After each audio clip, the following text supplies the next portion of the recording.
Well, hi there, food friends. It's Kevin. And I'm Ralph. I'm over here behind the camera as per usual. And we are at the cottage. After taking a road trip, some of you may have seen an episode or two ago, we were in beautiful North Carolina visiting friends, and did we eat good on that trip or what, Ralph? Yeah, boy, oh boy. Oh boy, oh boy, oh boy. Still trying to lose some of that weight. Southern hospitality, there's nothing like it. That's comfort food with a capital C. That's true. And of course, so when I go to a place that is different, like North Carolina, certainly different than Michigan in a lot of ways, but one thing where I like to look at the differences is in the food.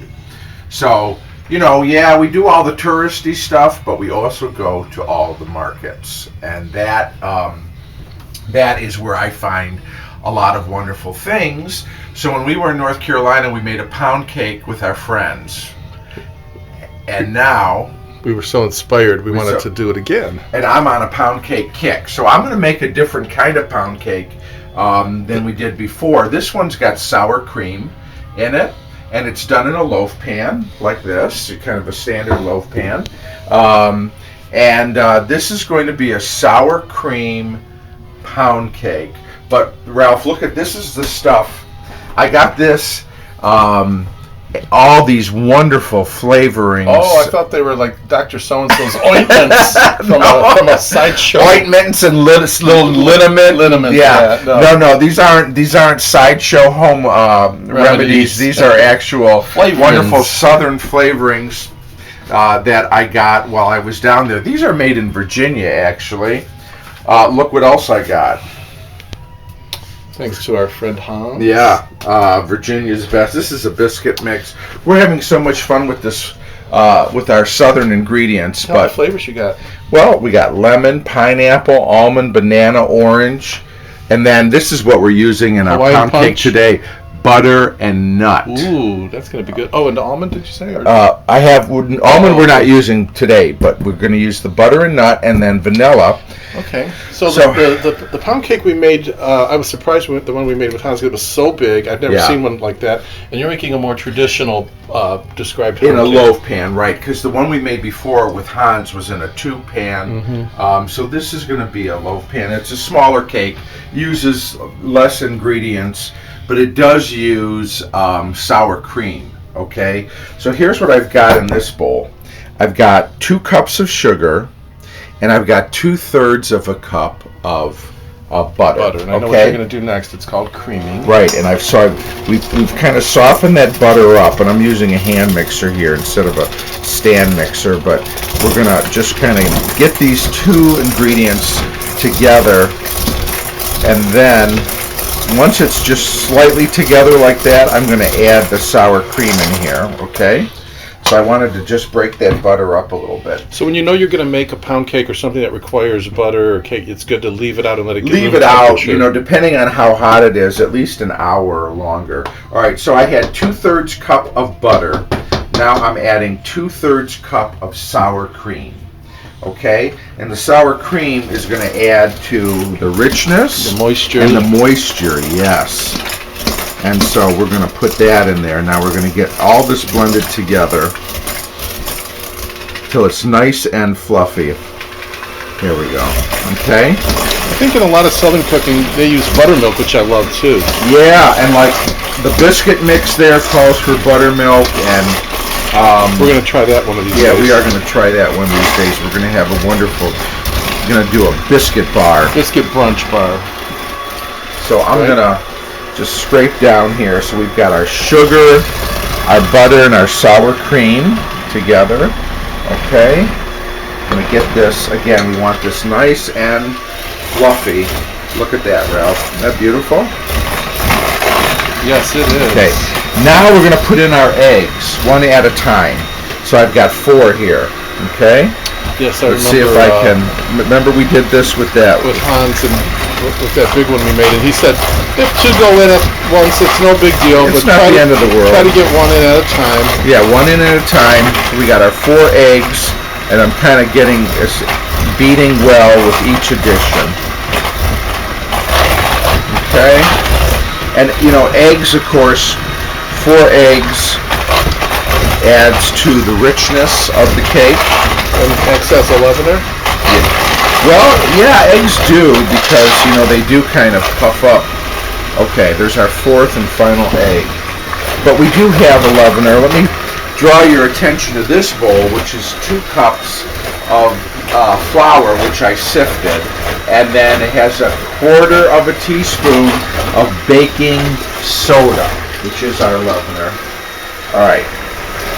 So now you can see it's pretty liquidy, right? Yeah. Our butter, sour cream. But very creamy too. Very creamy. All right. So now we're gonna put in the flavorings. All right. So let me just stop here for a second. All right. I've got some vanilla extract. We're gonna put in 1 teaspoon. And don't use the imitation vanilla. Always go for the real thing if you can. Some people use, I don't know. I guess that's what I was told. We're not food prudes. Okay. So if that's what you like to use, I use the pure extract. All right, now here's our. Can I smell? Yeah, give that a whiff. Ooh. Isn't that great? Yeah, that smells. All right, we're gonna put in a tablespoon of this. It smells like a birthday party. There we go. Okay. So these flavorings are not as easy to come by in the north, or no, they are. I mean, you can find them in the stores. I just love these big bottles that they came in. Right. And I guess I'm a sucker for. Just went a little crazy. I just went a little crazy. But I just thought it was so cool that they had all these. Okay. Now I'm going to gradually add in our dry. Yeah. Now, if you remember when we did this before, we alternated the dry with the milk, but this recipe doesn't call for any milk. But you do want to add it in slowly. Slowly. To avoid clumpage. Is that a word? It is. It is now. Yeah, well, you just want to make sure that it's, again, thoroughly mixed. We're going to scrape our bowl down here. This is where a stand mixer probably is a little bit easier, but I just didn't want to haul it out. I don't have, 85 stand mixers at the ready like our friend Tom's does, but that's okay. Okay. All right, I'm going to get the rest of this flour in here, get it good and mixed, and then we'll come back. I've prepared my loaf pan. I've sprayed it with non-stick spray. The oven is preheated to 325 degrees. We're all blended. I got all that flour in. So I've got, again, my loaf pan greased. And I was talking to my sister, and you know what, Ralph? Our mom used to make this pound cake for church bake sale. Like just a simple pound cake. Did she make it with a certain flavoring or anything? With the butter, nut flavoring. Yep. So this is although we didn't have this great Happy Home brand because that's not what we could get in Detroit, but but it was still, she'd use that vanilla and butter and nut flavoring. So it's a nice tribute to your sweet mama. Yeah, this was definitely a pound cake that she made. All right, so I've got it in, okay, and in it goes. It's going to bake for an hour, okay, at 325, and we'll come on back. We'll set our timer and have our wonderful sour cream pound cake. Okay, we are finally ready, we think. We checked it a little bit early. We did. We checked it after an hour. And it was jigglier than the opening credits of Baywatch. Yes, it was. It was jiggling. Never seen a good cake so jiggly, but it was. We gave it the toothpick test. Okay. So it's done now. So it really would bake for an hour and a half. Okay. The kitchen smells at 325. So what I'm going to do now is we're going to just let it hang out here for about 10 minutes in the pan. It's got such a great golden buttery color. color. Look how high it really rose. Is it going to go down a bit, or it may a little bit, but not much.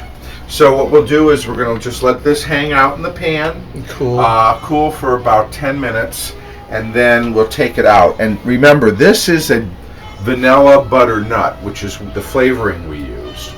But at that point where I put the flavorings in, Ralph, in the batter, you could make this a lemon, you could make it an orange, you could make it an almond, you could put any. This is a basic sour cream pound cake mix that you could take in a lot of different directions. Do you think because of the sour cream it took a little longer to cook? I don't know. Maybe that made it so jiggly too. But it should be nice and moist. But we'll get this out of the pan here after about 10 minutes. What if you were to put shredded coconut in it? Would that work? Yes, you could do that. That's what I'm going to do next time.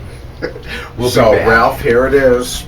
We got it out. It's cooled down. Look at this. Is our beautiful sour cream pound cake. It smells good. Now, we'd be happy to eat it just as it is. Yes. But we're going to ramp it up a little bit because it's a special occasion. Because we have our friends Janice and Gary are here with us today, and my brother and sister are here. So we're sort of celebrating. So we're going to take the pound cake.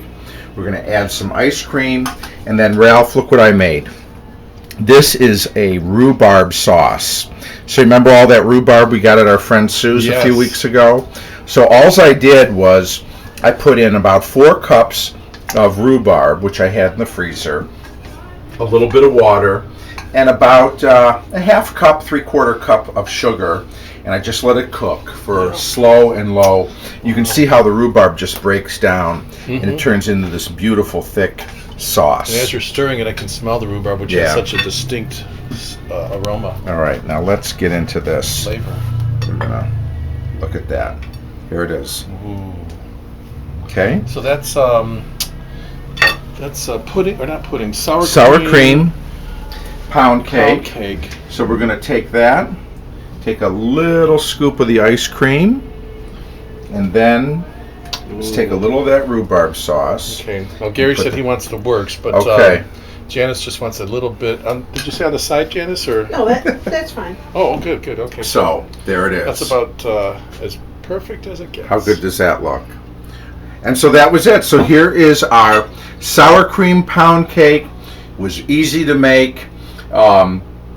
It makes one big, you put it in a standard loaf pan. So this was a little different than the one we made in North Carolina where we did it in a tube pan, but it's a smaller recipe. But again, you could take this in any way. You could make this lemon, you could make this almond, depending on maybe the flavorings or extract you want to put in. You could put a glaze on here with powdered sugar and a little milk. Can you make another serving and taste it? People yes, I can. Well, can I just taste this? Well, taste that one then. Okay, but I thought Let's that see. was for Janice, but we'll get her another one. Well, let's see. Here we go. Okay. I really wanted to. I should just get the pound cake. Oh, to see how that came out by itself? Oh my gosh. Try a bite of just the pound cake, just so people know how that came out. You can't go wrong with sour cream. Don't forget to take a breath.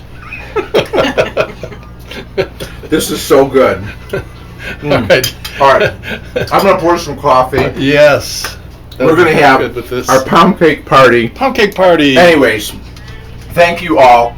We had a great time putting this pound cake together. Hope you had a great time being with us. I did. And we will see you next time right here on Cavalcade of Food. Bye. Bye, y'all.